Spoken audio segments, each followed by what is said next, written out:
السلام علیکم سامعین، 27 شوال المکرم اور 7 مئی ہے۔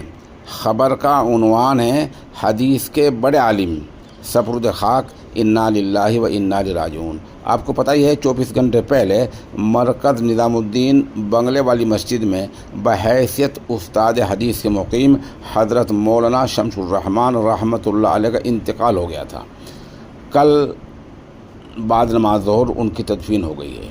خبر کے لیے بارہ بنکی سے جناب سعید احمد ہمارے رابطے میں ہیں۔ وہ بتا رہے ہیں جب بالکل دم آخری تھا اور آپ کو ہسپتال لے جایا گیا تو وہاں آپ نے زور سے کلمہ پڑھا، شہادت کی انگلی سے اشارہ کیا اور اس دنیا سے رخصت ہو گئے۔ اس سے پہلے آپ گھر والوں کو کچھ نصیحت کر کے گئے اور ایسی باتیں کہہ کر گئے جس سے مکمل وضاحت ہو رہی تھی کہ آپ کا آخری سفر بالکل قریب ہو چکا ہے۔ جناب سعید احمد بارہ بنکی بتا رہے ہیں کہ اس موقع پر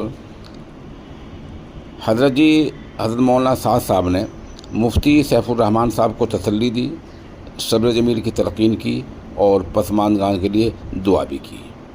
ساتھ ساتھ بتا دیں کہ اس جنازے کی نماز میں یہاں مولانا محمد شریف صاحب مقیم بنگلے والی مسجد، مولانا عبدالستار مقیم بنگلے والی مسجد، مفتی اسد اللہ سلطان پوری مقیم بنگلے والی مسجد، مولانا محمد یوسف، مولانا عبدالرحیم بلیاوی، عبدالرشید بلیاوی، مفتی مسعود، مفتی ابوبکر، مفتی علی، مولوی حسان، مفتی سیف الرحمن اور مولانا عبدالرحمن وغیرہ نے شرکت کی ہے۔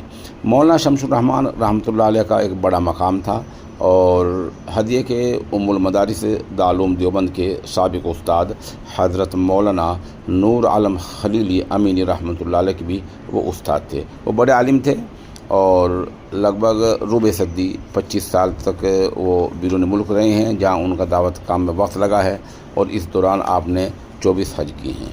فی الحال ہمارے پاس اتنی معلومات ہیں۔ موقع کی ایک ویڈیو پیش خدمت ہے۔